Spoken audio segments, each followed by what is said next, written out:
Balba Momo, I'm a singer now, Maso Conala, Arato Nura FME, Piconto and Nani Tommy Wudu, the watching us a fully Amalasi Mamadou Umar Bama, Cabo Abidjan Coffee, Badabada fully Abilasi Ama, I know the for Nura FM, Angon de Drusra, Ode 76, 43,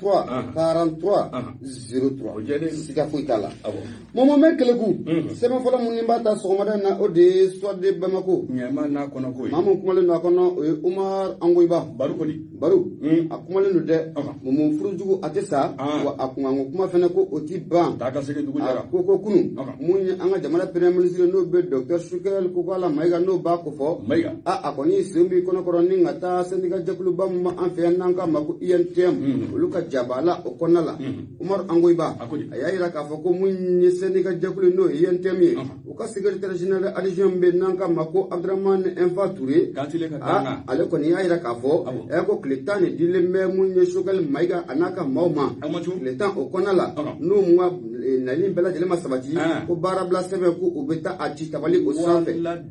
Patrika ba munye Umar Angoiba akoko siga fota la kuno bena tarata doma juin kalo letan ani duru bus de travail akonala akoni ina kay nyonyi fola ere mun kada munye shogal ko kala maiga ane yente mawni nyonchi la kuy Patrika ba ka fola ako yente mawni dunya jetemna laje uko ni wati chama odeke grefula ga wati munna fanga koni adafrila no be banda fanga okofo yenta ma uye grefu ni ka ablum folo o soboke mate uni mamu mesigi akuma gouvernement foy ote jamana konala fatriga baka fola munye Umar Angobai na manya ko gouvernement kura ko osigira senga yenta ma ku de ko ya adabo tuguni fatriga baka fola ko ku kura foy o bela de tebono unu nyanchila la uka mamu we nanga mako Abdraman Enfa Touré Abdraman Enfa Touré una fondila sira manika ni ngali busamisa ninku otaka asgare munye Abdraman Enfa Touré ale de katile kadangai danga mumbe katile la yentem konala oye ale munye Abdraman Enfa Touré ayira ka foko munye bolo nobla la seba mun Abdraman Enfa Touré ale do mi wala flimuna obe Touré mi ale do ke ode kodo ale do o temu nga senika wala ale do Abdraman Enfa Touré ale de o temu to ala adiga Fasirka baka fola mun Abdraman Touré ale ka fola kuna fondila nyokoro akoko ni dunya jite minne ka laje ko olonne gouvernement ni ubulo bla seba muna ani wati mun kundile no ka foko baro nunu bela jele mena ke wati muna wati ko fole nunu ko abela jele ko ko o temena o konna lasa ko lu ko ni bara bla seba wati temunu nani ka to da gouvernement ka tabale asanfe ti chaw ubo o ira la wati muna fanga ko ni ko adafrila na manya ko mate uluni mambe siga kuma par absence d'interlocuteur fiable kosebe uya nyongri na manyako mate ulini mamme siga kuma una fereka ninga gerefu ninga aglu fatrika baka fola munya Abdraman Touré ayira ka foko katlika dinanga akoni kuma chama fokoi ako munya sarako kuma mira kun fora kaira ka foko luka sarako kuma muna fora ko dobe na sele akona la ko okunganga damene mu janvier kalo kli folo ka samba fla ani samugo ani kili John Dovo Abdraman Touré Abdraman Touré kuti nimbe Abdraman Gababu be Abdraman Touré Gababu di waya segata ya fam aw nyafam Abdraman Touré ayira ka foko o baro ko nganga damene munye 1er janvier 2021 o konala ka damene o dona foka se bima ko tama bo shishima bo munye Abdraman Touré albi akmara de agoko gouvernement me fek ferka ka kuma muna no be sara ko kuma ninka akofo akaja e ko lu dala do lati o sabu ko lu ka lani te dora koy munye seba munu ya da gouvernement tiga koro uni gouvernement jera ko bolona bla seba muna abela jilen ka lawali ya jona uluka laini o droni kono ta kono make letani kofe ibe na ka foko bla seba ko beta chimu gouvernement akata bali o sanfe donc en faisant une lecture optimale de la chose en tant que tel avec comme une ultimatum ni doke yani ndunje nama wuluma o kuma nya bla yorome ama tay no barablay Patrika baka fola mu Umar Angobai akoko anga jamana premier ministre no be Dr. Shukel ko kala maiga ko fo ani yente ma ko nyonyo kono la kunu ibina ka fo ko yente ma wi tabali sebe ko ko agushugui Patrika baka fola mu Umar Angobai akoko mu Shukel ko kala maiga abina sega boni kerefesira ni jumani wala samu yente ma o be sega sin ko ninka abolo da choro dongo te bana awo adongo te baro ma koro chuo chuo e sutan ba ko oui yante maw ira ka fola munye uga Abdurrahman Touré parce que ba ka fola akoni ya jimna ka laje yante maw ko ni nya ira ka fo ulum na kalo fla de ken nga bara ni nga temana ye folo ga gouvernement kura munu osigira senga uka jatimina ula uka yeta ula usabe ko ulum na ye ka fo ko seniga mun keleme ki igrande da ula kala tete ka kala tan ko segere ulum na nu ira ye mu gouvernement o konala no ko fora ko abe critique la ka ko seniga jakulu abo ko fo samuni silema ko ata se mu ye CDTM abo o fana ko fo professeur mbara mamun da kono o de mu yantem yera asegale no Abdurrahman Enfa Touré ko ye ko a ko bara ko abe gele fo ka fo ko abe gele ya parce que ba ka fola mu ye Umar Angoy Baye akoko shogal ko kala maiga u ye fera mun kan ye mu ye yantem maw u jugu no bu kele ga nyon ko fo o lu mu ne saniga jakulu wore no lu duna gouvernement ko nala aka jako akara sababu ye ninga gerendo ko ninga adunu ni da man nyon cilala parce que ba dunga fola akoni dio ajdem naka laje u ye yantem dishiba chairman be o lu ka dosio de be kasume ko ne ko aba bolo abe ne awo o kuma am so nga fale sangi baro abi yede na fara ko o kaso ko kele o de na le fle ne kiri ere ministre sokuna yoro ate no ko sobe bon et pas donc lui aussi il demeure incorruptible on doke ala kiniti bora be ne koy ni ya l'enveloppe ko ikasa ayi inya kasuge nye ya tarome ila ni bala kuni ko kala tin ko inaw ni mam ya do ki jelo ni ro pulam tala no kala tala kasuge kama le loyal kala tala koy awo yende mamun be nu ya do ku jelo no kala tala koy kasuge na le usaka masira wa ayi ni jelo wonte isra ça ne doit pas quand même grincer Fatriga baka fola muine Umar Angoy Baye ko albi ayayra ka fa ko yetawla ya ka jaybi na ka fa ko yente ma ku te feka bolo era ko ni jingoy be feka muine baba gouvernement a zera ko ni ko otakata ko la tichaw akoy be na ka fo muine mo ko wani ale de sana romuna so kel ko kala maiga ale ni asimu kuita dugujo asimu o be na fera juma ni ka faranyanga muine sendiga jakulu no yente mi ko keleme ka barabla mundu bolo ka dona na tawla barabla ni abseka nyongari tugumuna ni ngali mi agasi Padrilo anya sama ka boss ko moden na munyi swade Bamako ale konala kuma Angoy Ba kalim kala tigi ale ibunya abala bagatin magique mon bolo gouvernement ngwe kosobe c'est le moment le plus attendu au cours de la bossa au cours de la jemala kosobe ñone amana ko de gerefu ati anga na fa foi ata ko gerefu gala fene ko ajete mina kala je jamana ame transition ko no kuy mo ma transition ko no de o ka discernement ngena manki transition te ka foko ibina layni gelen do ta ka nyesi transition mo transition transition a mission ngena o ma fo beede o do fora ko ka kalata jele ko ke ani jamana ko me mara to ko jugu mun kono ka abo kono abana transition ma bara ni yu a fama re mi o de lakanai lakana ko fe ye kalata labe ngo min fo kalata kalabe abana ni bara gelen ba fla o de be transition bulu sa damine 91 la fo kana bla bila mamunu be no e jamana na fulo ka manger wole ngani wote kunguruni na fora kanga na bottom la uru kono atita de faut pas mettre le bâton dans la roue o ka jetemine anga la jeji nyema jole na anga baga doro bete abenata feno be flasa matoro na te wore ci umbo wallahi meye le démocrate ne yentiga do be bona ka be so ma boli la samu sisoko man nga kay ni nyaka sebele samu ko to ji réforme politique et institutionnelle ba fo ye bailema mon fo baga doro bete fasimba ako pourquoi il faut nécessairement remembrer le CNT maybe namanya ame politiko bayelema ngola ani jamana yara sharia chaman de bayelema ko kuma de be ni wati labanu na dala o be ko fe yala ni a ko ta alaje mun jumen de ba to jagwa ni fi daro ni yininga impérativement o de akake wajibila men ye senti akari mambire o kore muye maje be o do be kala se ga nola aywa o de mambire mai aywa ekmen fo mo kosobe do be se ga faraka tari do yara bi boala na ko ni nga sigi bolok le ni nga la kanye kata men bebo o de no kosobe yakli tola men ye fasi samba no ye samusi sogo no ko mumbe de ibe na mo ngale ade wai me mumbe na mo galale no gui a galale no iba solo tiga medi ayi a galale no ni e mo e bolo Mundo. Do ga kuna fonu kono sa. Iti yere ke maiwa. Do kuna fonu kono mai angata. Na mungale. Me fa December. Akodi Samusi Soko. Ako ni wati labanu na. Awo. Ni ataka laje. Me ngone anga pe mun kura ni. Shoge ko kala maiga. Fa December ako me ngone ni jama joro fanga into ni. Ni ala jina nai. Ale ko ni nanzenze za foka ta safuru watima. Nga ona tabe. Me ngone sente. Mashiki ni nyacha akoka. Ako yelema belebele debe wati labona jagwani fi min bolo dali resente ngona sabula angoni makobe yelema la krenala no jamana era shara gafe ba no constitution malene o yelema ko kuma min medala ni wati labanu na maka kele shi te sega ga kise dingelena ni min yesende akoma la jadi nyama jolena ka ya une très grande question à ce niveau e be yini nga mafi anyefo min ngone légitimité ko o manga no furu obe légitimité ko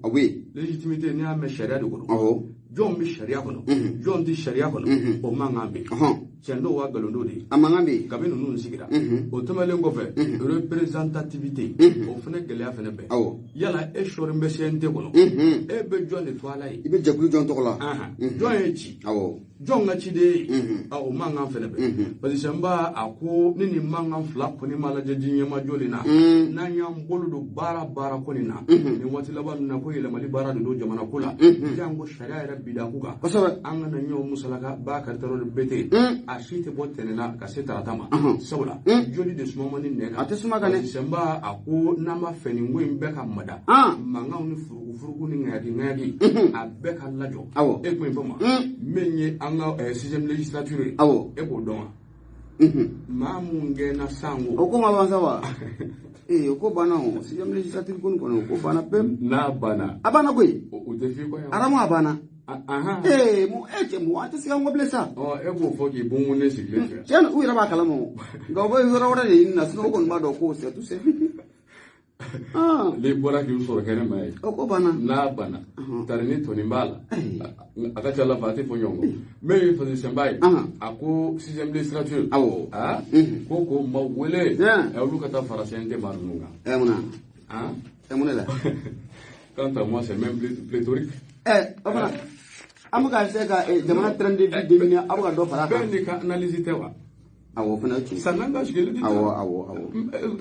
oche voilà sananga shikele dit oui tiens oui mais il faut sembai akodi ako nyata kalaje député kemeni bina ni wolobla mu ngena sangu ka bewele o kata sente kono o damate kala film min fene bolu dara sangu député bisaba ni ngele mi furugu damine antara namara kera mblara ko kan bewele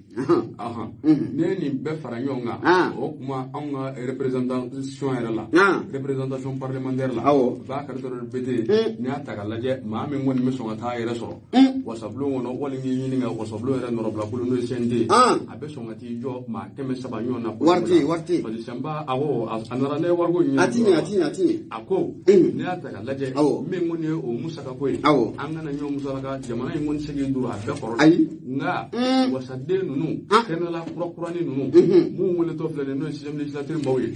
jamana ka fola ani député bisaba ni ngele o kuma ko ka frais de déplacement nduma ni la jaro ko mbike c'est chombe bolo da kuma o kuma war musaka ni ngachuma mu kuma taji soin ngene no yibwala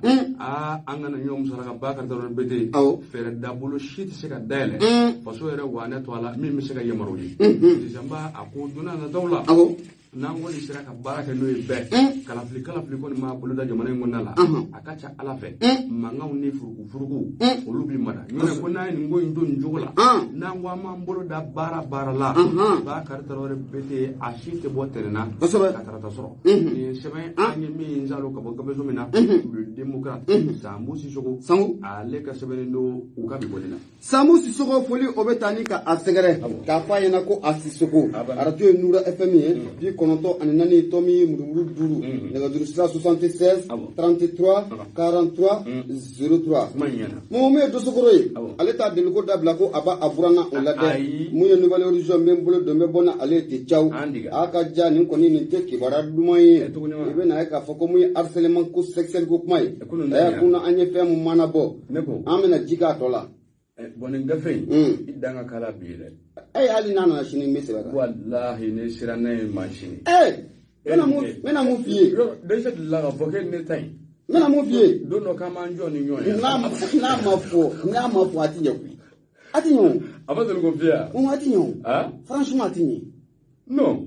n'a kɛcogo ma ɲɛ a ti fɔ cogo moi j'ai pas ce temps sincèrement mais a bɛ f'u ɲɛna de anw bɛ baarako ni wariko de la a bɛ f'u ɲɛna de bon i ɲɛ b'a la de a tɔ i ɲɛ b'a la o y'o kungo ye i ɲɛ bɛ nin na awɔ ni ɲɔgɔnna caman de kɛ wa n'a m'a jogojugu kɛlɛ sisan a bɛna kɛ baara de a y'o na Sisoko o don dɛ I am playboy I am working boy n bɛ baara kɛ cogo min n bɛ n ja o cogo la nouvelle horizon o bɛɛ ye ko wɛrɛ ye mun ye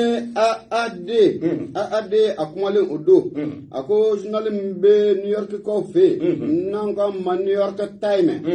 fo ka taa se mun ye Human Rights Watch ma olu kɔni ye kibaruya dɔ kɔni ka a di mun ye an ka fédération malienne de basketball o kan kibaruya in kɔni kɔnɔna la a kɛra sababu ye mun ye an ka kunnawoloden mun bɛ n'an ka ma ko Amani Ɲang Mali den bɛɛ lajɛlen bɛ disi gosi ne cɛ mun ye Amani Ɲang mun n'a ma kɛ k'a tiɲɛ o Amani Ɲang ale kɔni y'a laɲini n'a ma ɲɛ ko o b'a ale ka jamana de kan ale bɛ fɛɛrɛ ni dabali kɛ mun ye fédération internationale de basketball o ɲɛmaaya mun b'ale bolo ale b'o ɲɛmaaya bila fɔlɔ k'a yɛrɛ bila mun ye kiiritigɛlakaw ka bolo kan ko in ko a ka sɛgɛsɛgɛ fo ka taa se a dan na Amani kelen Amani i ye cɛ tɔgɔ tiɲɛ o non il est décisif non u y'a tɔgɔ tiɲɛ i y'a tɔgɔ tiɲɛ quel leadership de taille bon ɲɛmaaya bɛ kɛ tan a banna a ko ale bɛ baara bila pewu wa a labilalen d'u ye Momo u y'a dɔn k'a fɔ k'a bɛ se ka contribution fɛn fɛn kɛ walasa ko nin ko in ka dɔn a labilalen d'u ye mais a mana a ɲɔgɔnna man ca a tɛ sɔrɔ quelle distinction honorifique a banna yere Amani Ɲang hali salen kɔfɛ an bɛ nin mana bɔ yan wallahi ɲɔgɔn ale to a t'a la o a tɔ t'a la a tɛ bulunju la a t'a ɲɛ la ka taa ko gɛrɛgɛrɛ yɛrɛ cɛ sigilen na desani Amani y'a ka jogojuguya k'o tirajigɛ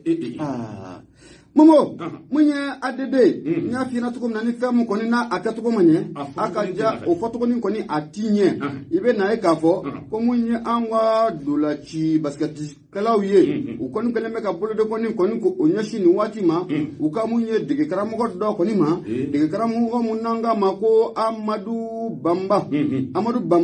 fatirikɛba ka fɔ la mun ye ONG mun yɛrɛ bilalen don ka sɛgɛsɛgɛli kɛ ale ka fɔ la ko bogotigininw kɔni k'u taara se olu ma bogotigini minnu n'u sisanni yɛrɛ kɔni ko a tɛ tɛmɛ san 18 kan k'a yira k'a fɔ ko nin cɛ kɔfɔlen n'o ye Amadu Bamba ye n'ale y'u ka dege karamɔgɔ ye sanga ni waati bɛɛ lajɛlen na k'a bɛ mafiɲɛya de ta ni ko olu sɛgɛrɛ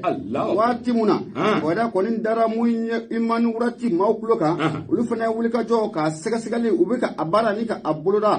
bogotigiw y'a yira k'a fɔ ko maa wɛrɛ ka baara tɛ nin ye koyi mun ye Amadu Bamba ale ka baara de ye nin ye Bakari n'i y'a mɛn ko kɔrɔ tɛ fago sa nin y'o dɔ ye wa ce n'est qu'un seul cas parmi tant d'autres kosɛbɛ a ɲɔgɔnna camanba de bɛ yen des obsédés voire des pseudo-obsédés ala ka ɲɛ ka d'a ma fatirikɛ b'a ka fɔ la a ko bogotigi minnu taara kuma ka taa a langale mun ye Human Rights maaw ye olu kɔni ka fɔ la wagati dɔw kɔni na caman kɔni yɛrɛ y'a kɛ bataki ye ni k'a ɲɛsin an ka fédération malienne de basketball ma nka olu fana u ma kuma ko in na fatirikɛ b'a ka fɔ la a ko nin ko in ko a bɛ kɛ yɔrɔ jumɛn i bɛ na ye k'a fɔ ko mun ye FIBA ye n'o ka compétition baw n'o labɛn kɔni k'o kɛra n'a bɛ taa kɛ jamana wɛrɛw la bogotigi minnu bɛ si sanni san 19 a fo ka taa se 18 ma olu tɛ taa sɛla ye wa des adolescents de rien du tout wallahi oh là là mais mon vieux fatirikɛ b'a ka fɔ la tu as fauté fatirikɛ b'a ka fɔ la mun ye Human Rights maaw ye u kɔni ko bogotigininw y'a langalu ye ko baara in caman ko a kɛra o de senfɛ ko peu de monde féminin de moins de 19 ans ne a organisera FIBA fɛ o ko baara in caman ko a kɛra o waati o bonan ko fa ko 2019 kana 2020 na ko bara ndo fana ko o kera o wati mun manurati mawye ko bugotigi saba de bela jelen tara ni korofo ni ka adda olukulo kan wa mun ye bugotigi ni adda soma era ko ni olu wole ka kibara ko ni ko adda okulo kan mun ye manurati mawye o kuma le ndo mun ye nouvelle origine o konala parce que ba mun ye AAD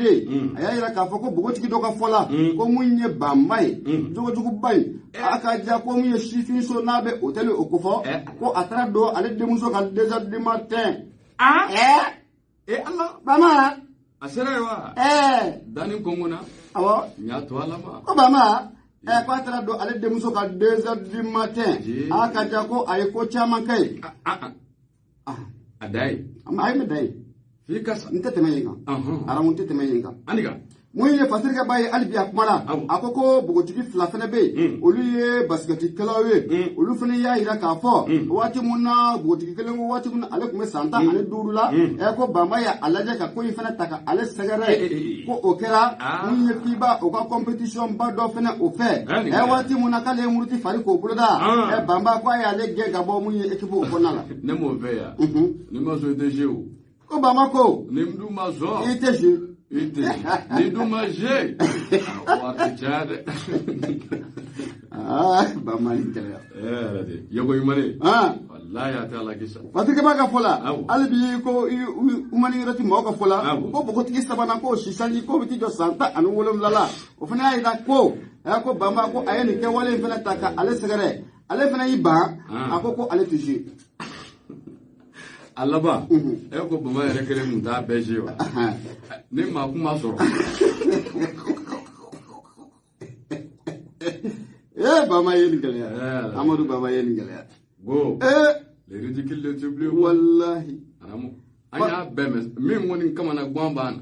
nan ta fe ko me jango kai o de ala jole vlenge nyone anya beme jamana ngono sa anya beme anya be ala ga mburu ko on je man nga fola ko bugo tiki do yere ya ira ka fo ko wati mun ko ke wole ntaraka ale sigere ale tara se munya anga federation malende basketball o nyama ba mano ya aruna maigay ka ko fo nyefo aruna maigay ko ni ko neni na do ya ka ja ku IBG bi IBG sini aruna wuli ka jo ko ni ko ke en défense ou voir en revanche abana aruna wuli ka jo ko ni ke ko ale jira aruna maigay ka wuli ka jo ko gara sobe ka ale ji par le soutien poignant ko koni enyo ya so mamu nye bamba ka doya no ya so ma fegela mon fama ko ni ke wale ndrowa pibe je fo ka je wal bate awa le shira abe shire awo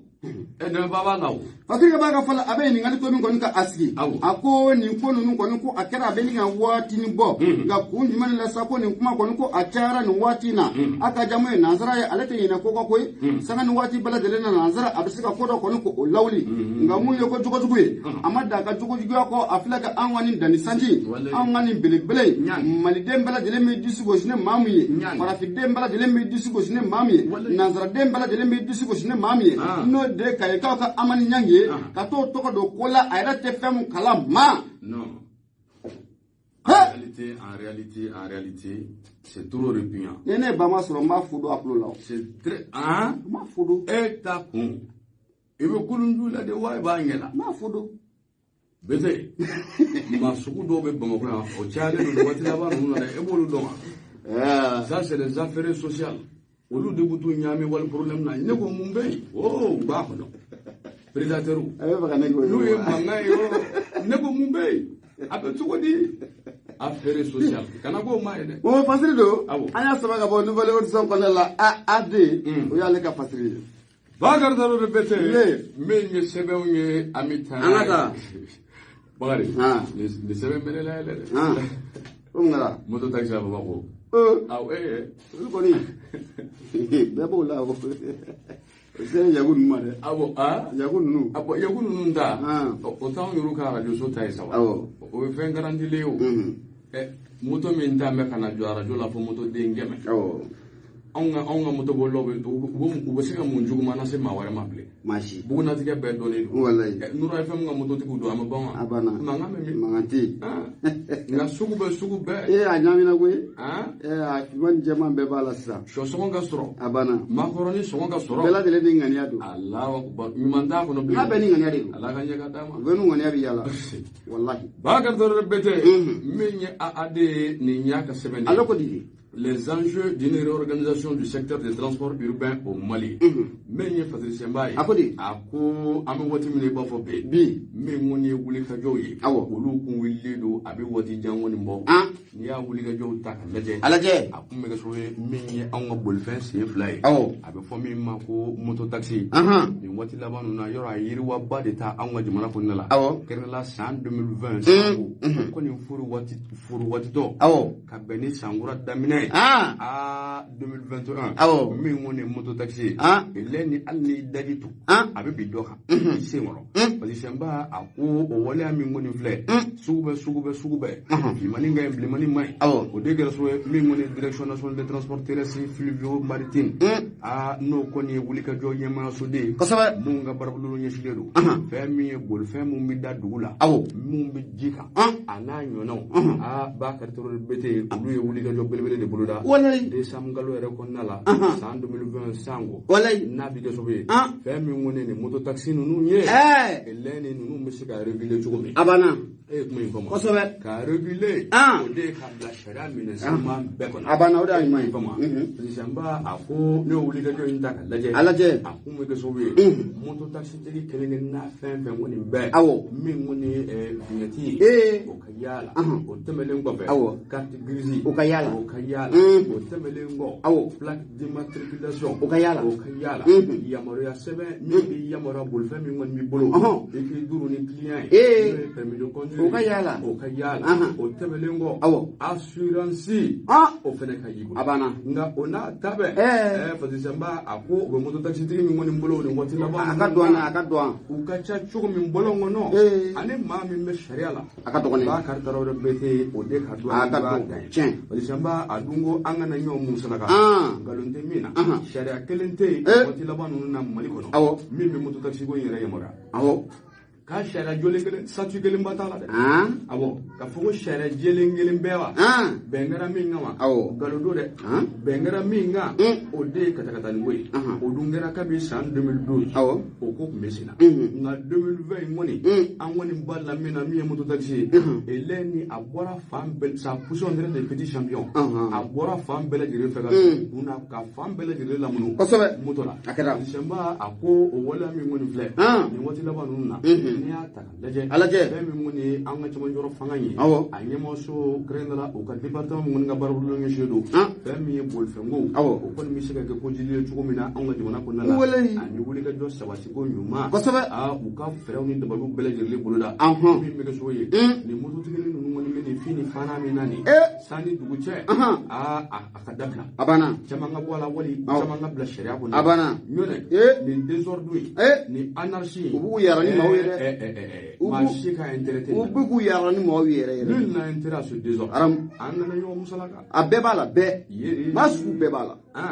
a bɛɛ dɔw bɔra damanda la o nɔgɔni bɛɛ ka n'u sur'a kan o ye motonin kelen san u sur'a kan plaquinin tigɛ mɛ k'o sigi kɔfɛ moto taxi o y'a bannen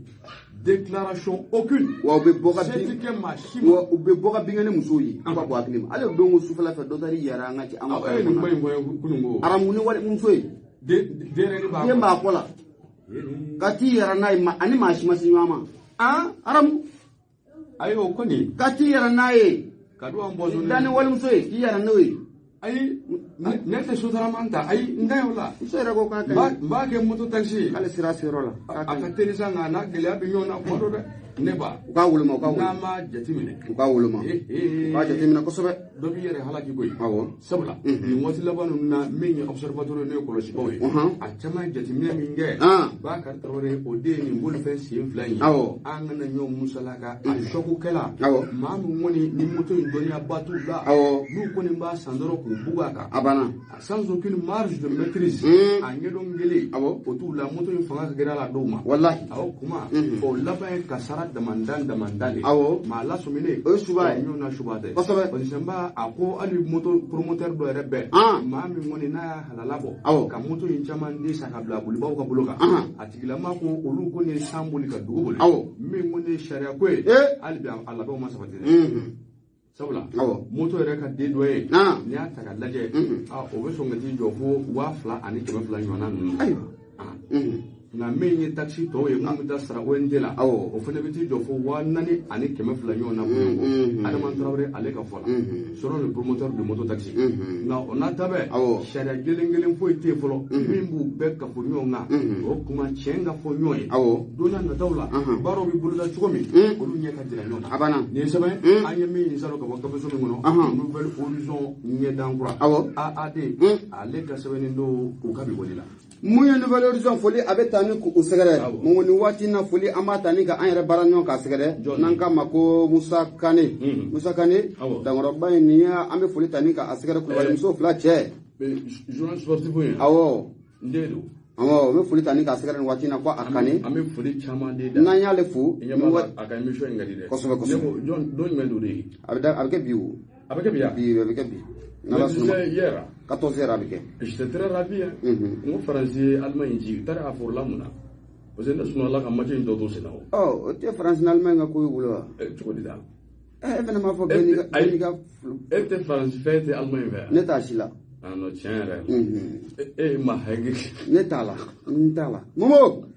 nin waati na fɛnɛ foli an b'a lase mun ye Umu Dilika Dunbiya ma nin waati na foli an b'a lase ma sanga ni waati bɛɛ gorobinɛ don nin waati na an b'a n'a ka maaw bɛɛ lajɛlen ni k'u fo ko longiriti wa ma dɔn ne longiriti fo ni mun ye n bɔ fili la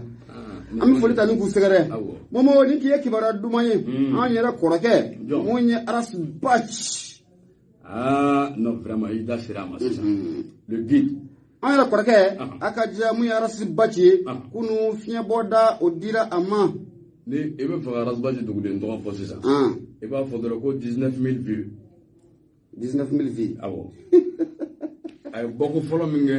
a donko fɔlɔ a ye bɔli min k'o la a ye jamukan fɔlɔ min sigi ɲɔgɔn kan a bɛnna 19000 vues de ma a fɔra ko sanpɛrɛ bɛna jigin o de la o de ko don o de vues bɛnna 109 de a fɔra ko sanpɛrɛ 19000 vues sanpɛrɛ bɛna jigin mun na du jamais vu du jamais entendu sanpɛrɛ bɛna jigin mun na mɔgɔ caman de kun ye kɔnɛ kelen don ka sanpɛrɛ jigin tɔ la Mali kɔni na tiɲɛ yɛrɛ la record batiro don 19000 vues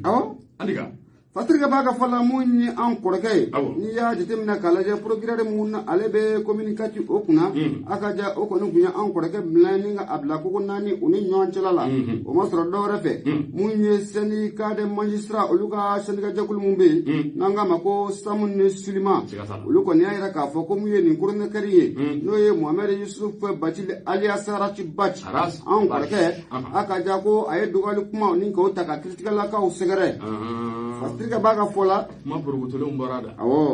Fatirika b'a ka fɔ la mun ye kunun kɔni siga foyi t'a la mun ye an kɔrɔkɛ Mohamed Yusuf Bachili n'an k'a ma ko Aras Bach fiɲɛbɔda o tara ka di a ma Fatirika b'a ka fɔ la a ko ni du y'a jateminɛ k'a lajɛ mun ye Aras Bach ye a ka dongo fɔlɔ mun o kɛra kaso la a yirala k'a fɔ ko a kun kɛlen bɛ ka bɛnbɛnbɛn dɔ labɛn walasa ka fanga ɲini ka a dafiri a bɔlen o kɔfɛ a ka ja ko maa caman de kɔni ko o taara Aras Bach ka taa a kunbɛn mun ye kasobonba o da la gankunun ta ko a ma kɛ ten dɛ cogo di ta kunun ta ko a ma kɛ ten dɛ an kɔrɔkɛ ani maa mun bɔra ɲɔgɔn fɛ mun ye a ka avocat o n'a a yɛrɛ kɛrɛfɛmaa dɔw sanpɛrɛ bɛ jigin sanpɛrɛ tɛ jigin o ma fɔ bilen dɛ a kɔni a bɔra wa a taara so. Bon, c'est ça, c'est la meilleure des manières. Voilà. C'est la meilleure des manières. Voilà. Oui. Rien ne vaut la calme indirect. Abana. Mangam bay. Nafa tala. Folklore bay. Spectacle bay. Nafa kelen tala. Ngo mangani kira ko isawa ga ko yere to andra. Ngo mangata kuraga an kuraga ko ni. Ama fa na ko ablali ko ajarani. Genre la kira fa mayre. Kira fa mayre. Angata. Na Allah ka kishini na yona wala. Ya rabbi ama. Sabula. Ba ka to bete. Ni binjeri mabba. Donc on attend ton sango barabana abana ngata Nouvelle Horizon ngedan kura ukodi éducation nationale o de kalango yɛrɛ bida kalango an ka tayi e ko infama awo men ye Gawusu Tangara Gawusu ka sɛbɛn do les écoles de Bamako chez nous fermées aujourd'hui mercredi 16 juin 2021.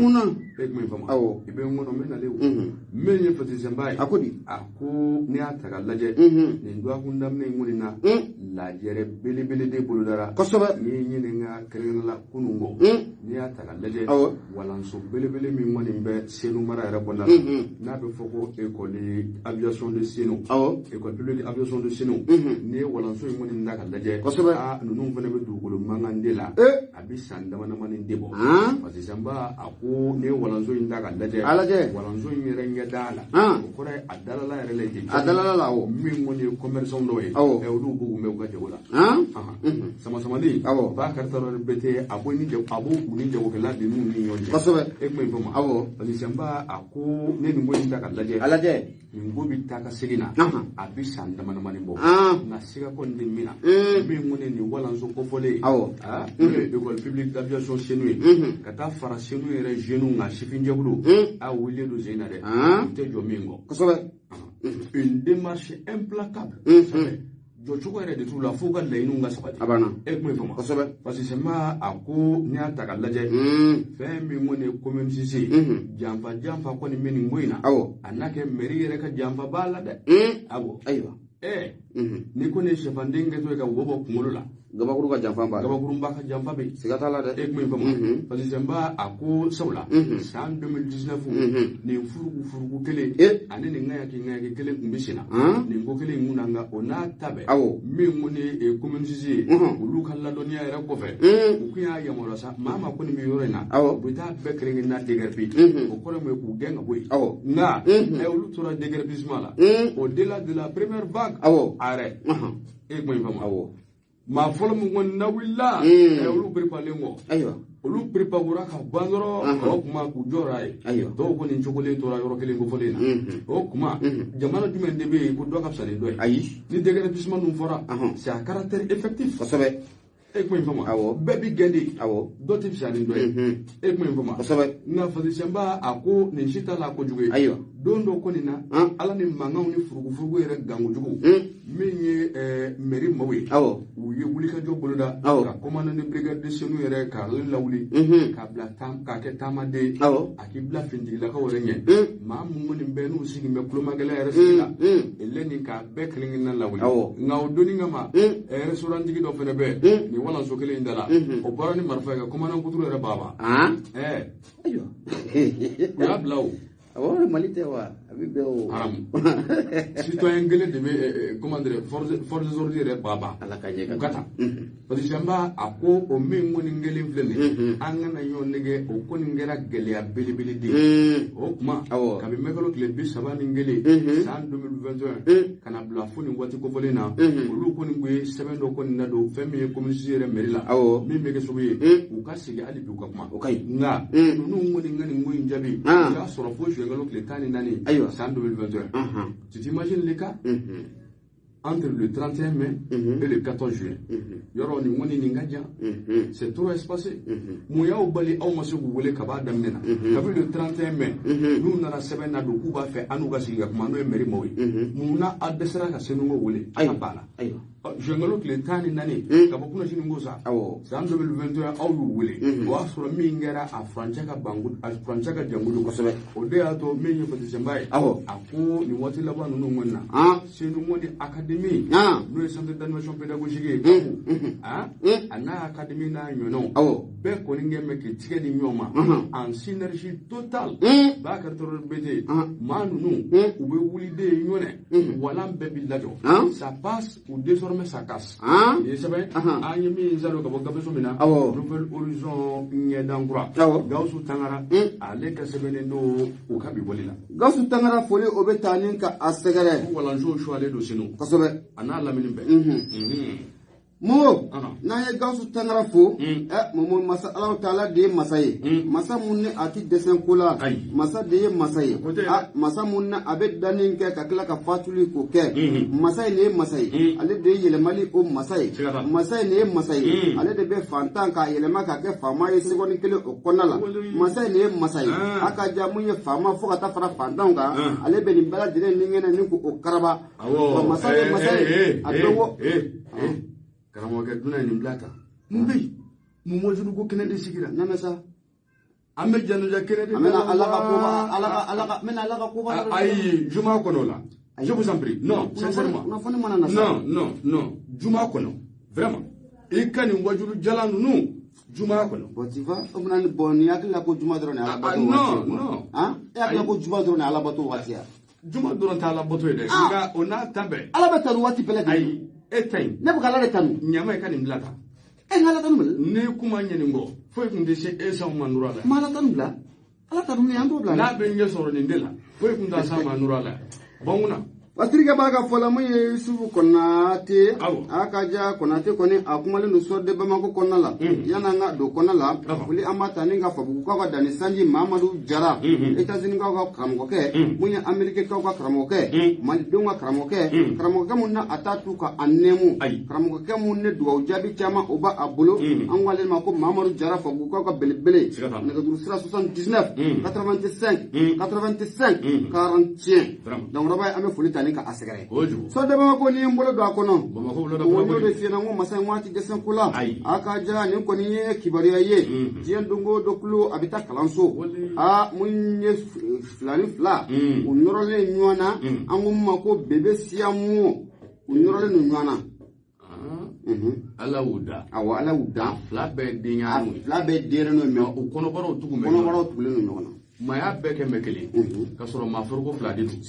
ala na kira ala tɛ disen ko la koyi ayi sani fasiri b'a ka fɔ la a ko ni fila ninnu a ka ja o kɔni taara mun ye an ka labitari soba min bɛ Bamakɔ n'an k'a ma ko Gabriel Touré tɛnɛndon n'o bɛnna juin kalo tile 14 ma nɛgɛ ɲɛ 16 o waati kabini waati mun na o tunna Gabriel Touré kɔnɔna la fila ninnu u taara bila mun ye pédiatrie o kɔnɔ denmisɛnnin bɛɛ labitari so kosɛbɛ o y'o de a fila bɛɛ lajɛlen ye bugutiginin ye ni dun y'a jateminɛ k'a lajɛ ni fila ninnu u bangera dugu la an ko dugu ma ko Karta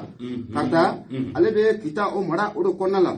Fasiri ka b'a ka fɔla waati mun na an ka minisiri mun bɛ yen ni ale ka baara bɛnnen don kɛnɛya ko fo ka taa se mun ye dɛmɛw bɛɛ lajɛlen ma ale kɔni tulo donna kibaruya la a ye fɛɛrɛ dabali kɛ k'i sen min kɔnɔkɔrɔ mun ye madamu Jeminatu Sangare filamuso ale taara ka taa denmisɛn ninnu ka t'u lajɛ kunu a kelen ma taa koyi a ko i bɛ na ye k'a fɔ minisiri mun bɛ yen n'an ka ma ministre de la promotion de la femme de l'enfant et de la famille n'o de ye Wajijɛ Funa Kulubali a fana tun bɛ kɛnɛ in kɔnɔna la fo ka taa fara mun ye an ka Imam Umaru Jara a ka ja ninnu bɛɛ lajɛlen kɔni tun bɛ kɛnɛ o kɔnɔna la u taara u ɲɛ da mun ye fila in kan maa minnu bɛ yen n'u kɔnɔ kɔni ko a nɔrɔlen don ɲɔgɔn na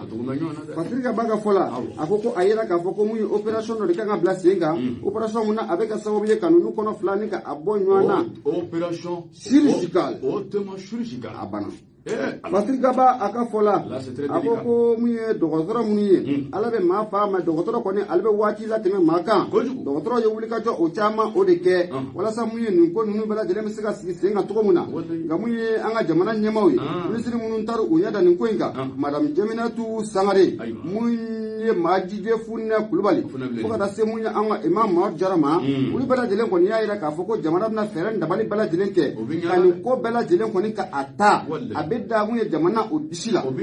Imam Umaru Jara ale yɛrɛ ka fɔ la a ko ale ka bɛ minisiri so mun kɔnɔna la o minisiri so kɔnɔna la baara mun dilen don ale ma o baaraw bɛ boli nin konasiyɔn o de kan maa de bɛ yen k'i ye dɛsɛbaatɔ ye i kana gɛn ka bɔ jamana ko in na wa ale ka baara labɛnnen don o baara nasiyɔn ninnu de kama a kɔni ye den ninnu u masaw n'o de ye Madu Keyita fo ka taa fara mun ye Madame Keyita Mamu Keyita k'u hakili k'u lasigi kosɛbɛ ko dɔgɔtɔrɔ ninnu k'u lamɛn ni ala sɔnna ma ko in bɛɛ lajɛlen ko a bɛ kɛ Imam Umaru Jara a ye lawu yɛrɛ di k'a jira k'a fɔ ko hali n'o y'a sɔrɔ ko kɔnkanta jamana bɛ bɔ a la n'a bɛ ɲɛ k'u ka taa jamana wɛrɛ de la opération ninnu ka taa kɛ ye jamana bɛ fɛɛrɛ dabali bɛɛ lajɛlen kɛ k'a ko bɛɛ lajɛlen ta ka d'a disi la k'a kɛ bisabililayi ko sabu kɛ jamana ko a jɔyɔrɔ ko o don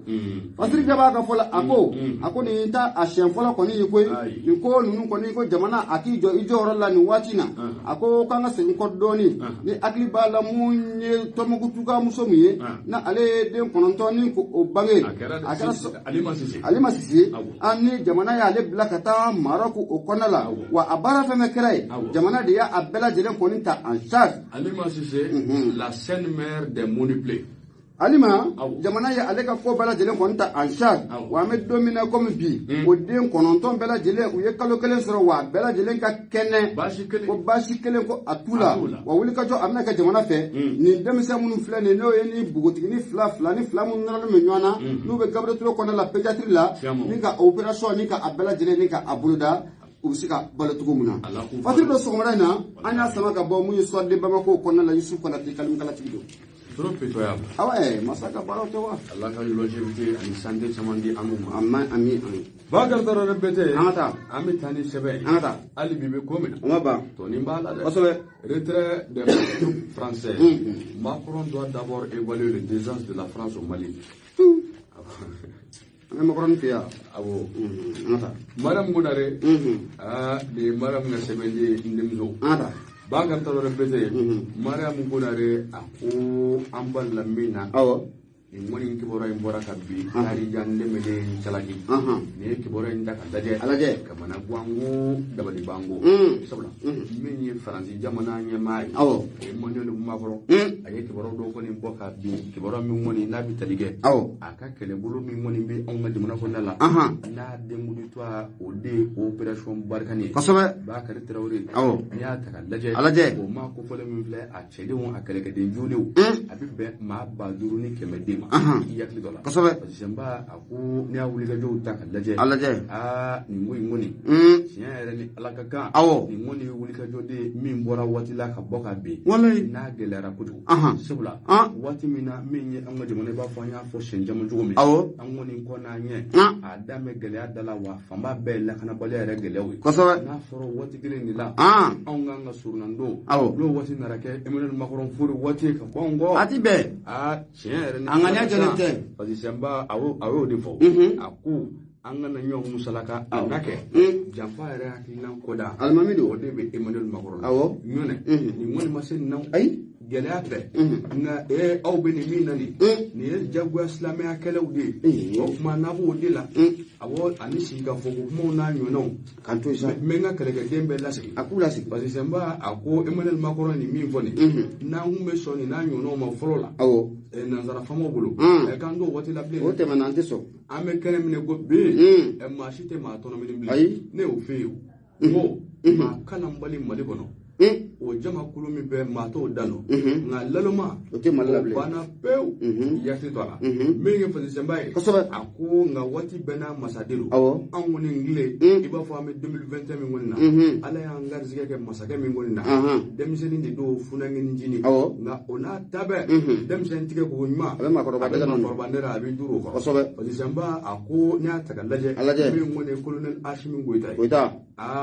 l'imperturbable kawjimi rengmana ay wuli ka jobi ngoni mbuluda akra gana fabala mi ngira sobe andi sidawo jomna kun digi no ngoni sigira wo barola badi jamba ako baro ngoni mi furu wakuma anna soro chama ngoni de ngon soro baro ko nala nga cien foli ati daje nde ay sabula an jomna ne ataka laje je dongo do faransi ko ni biti ikalifa ambefe on me malila ame intervention na san joli anga mobi fa witunu nga una tabe mi ngoni fali okunda ma de ka bo baka darol bete sanga anaka wodi wadi jamba ako odela ni wuli ka jom ngoni flene ni wati la banu na yani Emmanuel Macron nga fo ka baka chede na singa bo on nga jomna ko nala o mo bi chene mi ngoni chogo on nga ya sel jamana to abe oluye angala de nyuma jot abe oluye i diminedo o ye chenga ye chene mi nge anga do fola da abe ali wadi jamba ako nga Ashimi Goita ko ne chemi funangini ndo nga chayole mbadi kosobe nyone ma mi ngoni bi yera boni chokoroba fama mi ngumbu amano ko ne parafina jamana nunu ko manja nga nyata ga laje Ashimi ngoni chedemi annani fama ngoni be chenyoye nana ka jamana do ngoni bi nyala abana ode kadai kosobe wa ode bilaba odo mama ko ni bawbema abe du masaraje ibitade na ala ya ngar zige Ashimi mina chere ni ala gaga ode jamba ko donna no tawla fe mi mun dana ya bawe lu bi siga sabati ni ngamene ngofule nga abana sabla abi waliya ko ni buluda decision woni nda abana abebi ke jamana kan nafa de kama okay nyune chama ngoni ndeme na nye nanzara kana wa fo mu era mo ko predecessor olu ko ni sona ku nyongiri nanzara donye akara uri nanzara manyala o kuma usoma ono an yuru mali ono faso don era manyala angola fora nyongo abikeke alabana bini era ni lebu kodana abikewi ni sema anyemi insalo ka bo gabe so mi mono abi fo ode manyi ni ga ko le nouveau réveil muri ka jokwa kosobe minyi madam ko ale ga sebeni ndo ukabi bolila madam kona de foli obetani ka asgare albi radio nura fm 94.5 ni samala ni watina ame fulla sama jakarta kita ka afene ofo ne ibolo bonne be bolo ma akarka do muye ni watina no bonne kene me bonne aleye angata muye banaba na antara banaba akaja ko muye bamanjuye ni wati labanu nu konna a banaba kerefe dugu mumbe nanka mako jala koro bamanju ko ni utara tuye de utune jala koro okonala bamanju ya ira ka fo ko muye konyo ko kata fara denguluka nu ye ma de ula ubi kunchini ki ida ni ka abela delenka afara macho fat ka tuma ya fo de okuma uluta duguya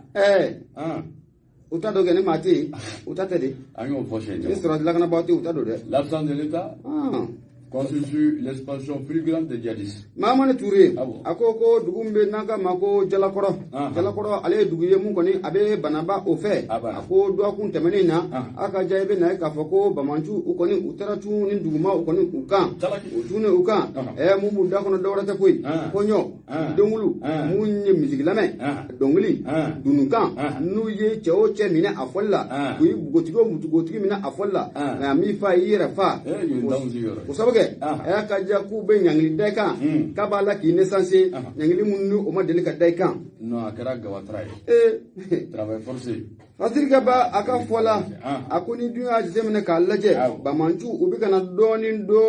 munye anga sayli o jamana o konala wa winye uka jaku ya sharia munnu be galotike ka foko ala de kota qur'ana de kota aka ja o sharia munne abu ubolo fo archivo ubuka no ode buluda munye ni wachi na sayli jamana uka akwe kani jatimne ka laje malini burkina frontière ula ala mame demisondo yera ka foko ye bakan ngoni ko ochen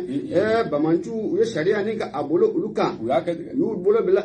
uteka flabe ni ka bela jelen coupement mutilation so be fasirika ba ka fola akuni dunya jitemina ka laje dumbe nanka mako jala koro bamanchu ku utarani moto chamandeni ibada yera sroli ala ayira ka foku utarani moto chamam badi we moto ngawati muna ukala ni to dore mama de be ka foku obe jala koro munye konyo misigi lame dongulu ki janga yele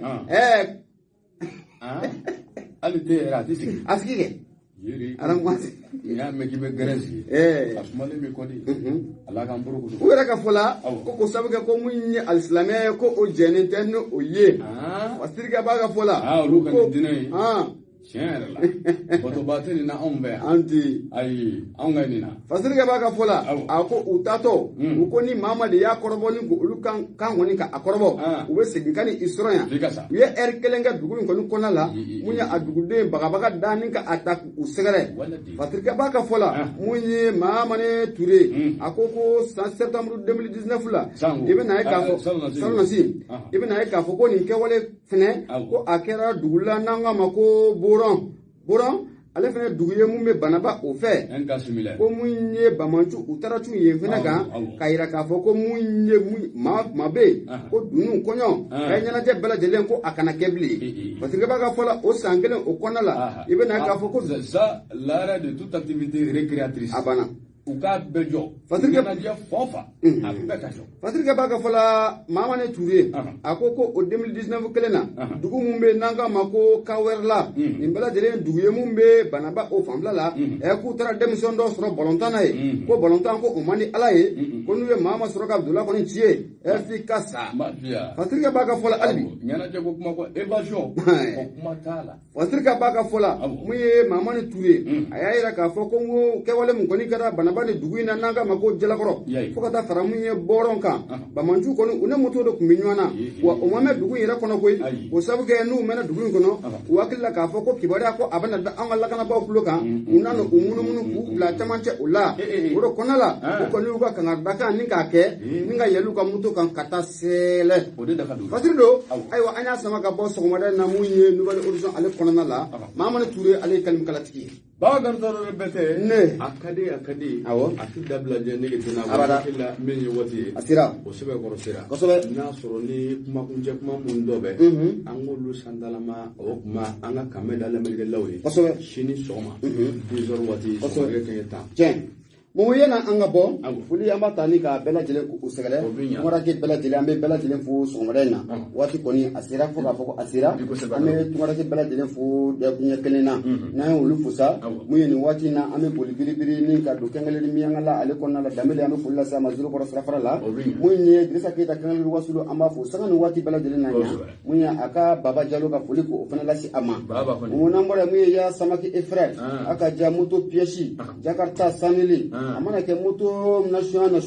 katakatani hali u ka nin waati na moto bɛ n'an k'a ma ko boxer mun ye Ya Samaki a n'a dɔɔninw kɛlen bɛ ka t'u nɔngɔn fa ka n'a to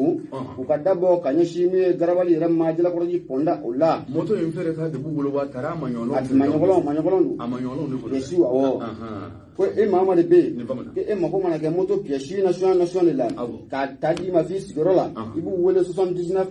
30 83 02 o ye y'a ka numéro ye mun ye Bafi ye ale ka nɛgɛjuru sira 68 96 13 68 an bɛ dugawu kɛ ko Ala ka sugu ka a diya mun n'an bɔra yen mun ye Bakari Jalo nin waati na mun ye Funanŋɛni Soma nin waati na an b'a fo nin waati na Bajangara Kurani na jɔn de Bakari Jalo i balima don non n balima dama tɛ n bɛnkɛ don awɔ denmisɛnnin mun don a tɛ maga dɛ kana nin bɔra o tuma k'a k'a jija an ka ɲɔgɔn ye n'Ala sɔnna ma maa ma tɛ maga ne mago b'o de la sabula ne yɛrɛ tɛ maga o a banna awɔ bon n'o an bɔra yen mun ye an ka général Samu Kulubali Alakile Dankɔrɔba ye an bɛ foli ta ni k'a sɛgɛrɛ Jalakɔrɔji o kɔnɔna la yan k'a fɔ a ɲɛna ko a Kulubali an yɛrɛ ka gurubinɛ mun ye an ka madamu ye Aja Bakuru Tarawele Bada Aja Bakuru Tarawele n'an k'a ma ko Bɔrɔjan ka Aja nin waati na an b'a n'a buramuso bɛɛ lajɛlen fo nin waati na Jɛgɛnɛbugu o kɔnɔna la k'a fɔ bɛɛ lajɛlen ɲɛna ko u turamagan ko u Tarawele mun n'an bɔra yen mun ye Ala ka hinɛ Wajira Suba la ale ka denbaya a man se ale ka don yen mun ye Mori bɛ yen Wajira Suba bɛ yen Yaya Jira Suba ale fana bɛ foli o bɛ lase a ma dugawu jaabi bɛ Dugure kɛrɛfɛla la an kɔrɔ yan mun ye Dugure ye Sijani kalanden don an bɛ foli ta ni ka a sɛgɛrɛ Jalakɔrɔji Milida yɛrɛ la ten caw k'a fɔ a ɲɛna ko a Dugure baga dɔrɔn bɛɛ tɛ nin waati ye fɛn min foli ani tantoli ye an tɛ sɛgɛn abada lezi abada ne ko i dɔ kɛ moto taxi bolila ye a to a de n dɔ kɛ jɔn i kan ka nin dɔ dɛ moto taxi nin fɛnɛ b'a bolo awɔ ale de lɛgisi ko kuma in fɔ ye o nin ye dɔnbaga ye dɛ e ka somakɛ ka wola nin ye dɔnbaga ye dɛ e ka nin manamanakan lajɛ an mun ye manamanakan fɔ la ten n'a di fa baw ma Musa Sogo balima terikɛ awɔ an bɛ foli tantoli d'a ma kosɛbɛ n'an y'ale fo awɔ Masa Sidibe tantoli fana bɛ d'a ma a Sidibe château la walayi cɛ kulera dɛ dɔ nana ma a ye fɛn ma jigin fɔlɔ Ala ka yaga dɔn ami a bɛ ɲɛ n'Ala sɔnna ma o ba bɛtɛ min ye kibaruya ye a cɛman n'a musoman kosɛbɛ maa maa bɛ télé la mun bɛ radio la mun bɛ bɔlɔlɔ kan mun yɛrɛ b'a sɛbɛn an bɛ foli di nin bɛɛ ma a jaabi ye kɛrɛnkɛrɛnnenya min ye Serifula TV mɔgɔ ye ɲɛ wala Serifula TV a na kɛ yɔrɔ in ka tɛmɛ dɛ ka tɛmɛ ja filiko kelen a dabila kana fɔ dɛ i kini miiri yɔrɔ si la Mali kɔnɔ Mali kɔkan na min b'an wele ko Momo tiɲɛ yɛrɛ la intervention ɲɛna a ɲɛna k'a tɛ tɛmɛ nin kan kosɛbɛ ja filiko kelen koyi awɔ o tuma an bɛ foli bɛɛ ma kosɛbɛ min ye Amadu Kulibali ye ka fɔ Amadu Kamara Serifula la an bɛ foli d'a ma a diyara ye kosɛbɛ ne ka cɛ n'an y'ale fo min ye u ka bamanankan fɔlɔ ye Musa Fɔnba baarakɛ Serifula TV la an bɛɛ bɛ ɲɔgɔn dɔn an bɛ foli di Musa ma n'an ye Musa fo mun bɛ rédaction française la Kola Jalo Sadio Sidibe a n'a ɲɔgɔnnaw an bɛ foli di a cakɛla n'a ɲɛmaayaso bɛɛ lajɛlen ma ɲinɛ Sanba Kulibali fɛnɛ kɔ min ye Buya ye Buya Kulibali an bɛ foli di nin bɛɛ ma Sherifula TV soba kɔnɔ a diyara u ye kosɛbɛ o ma bɔ fɛrɛ bɛte mun yana an ka bɔ foli an b'a lase Ala ka hinɛ Elhaji Mohamed Jalo ale ka kalanden n'o ye Bayabu Jalo ye n'an k'a ma ko Mori Surakabuguni kɔnɔna la badabada foli an b'a lase a ma an kɔrɔkɛ Amadu Jabati foli o bɛ lase ale fɛnɛ ma nin waati na an kɔrɔmuso Kayira Mamani Gasama ale bɛ ka lamɛn Jalakɔrɔji mairie kɔnɔ an bɛ foli lase a ma Aga Gindo badabada foli an b'a lase a fɛnɛ ma Jalakɔrɔji min ye maire o denmuso don an bɛ foli k'o lase a ma ka f'a ɲɛna ko a fɛnɛ ko a Gindo mɔgɔnin tɛ baasi ye waati kɔfɛlen kɔni ale nani jɔ tɛ cɛw waati selen o tɛ waati ye waati tɛmɛlen o tɛ waati ye mun ye nin waati foli a bɛ taa ni ka bɛɛ lajɛlen k'u sɛgɛrɛ Mamadi tun bɛ ko do sɔgɔlen Nura FM na an bɛ foli lase aw bɛɛ lajɛlen ma hali bi Momo an ka fara ɲɔgɔn kan ka an ŋaniyaw kɛ kelen ye jamana in bɛ yɔrɔ min na bi a mago b'a den bɛɛ lajɛlen na jamana in bɛ yɔrɔ min na bi a mago bɛ a den bɛɛ lajɛlen ka birikiden kelen na an bɛɛ lajɛlen ka fara ɲɔgɔn kan jamana in bɛ dingɛ in kɔnɔna la cogo min na an bɛ se ka bɔ a kɔnɔna la cogo min na malidenw ma fara ɲɔgɔn kan ko foyi la ko malidenw ka to ko o la malidenw mana cɛ k'u ŋaniya kɛ kelen ye ko la diɲɛ o bɛ sanayɛlɛ ka taa fɛ de jamana in tɛ wa i donnen jigin n'Ala sɔnna a bɛ ɲɛ Ala ka ɲɛ wa a ɲɛna ka ban Ala ka ɲɛ sabula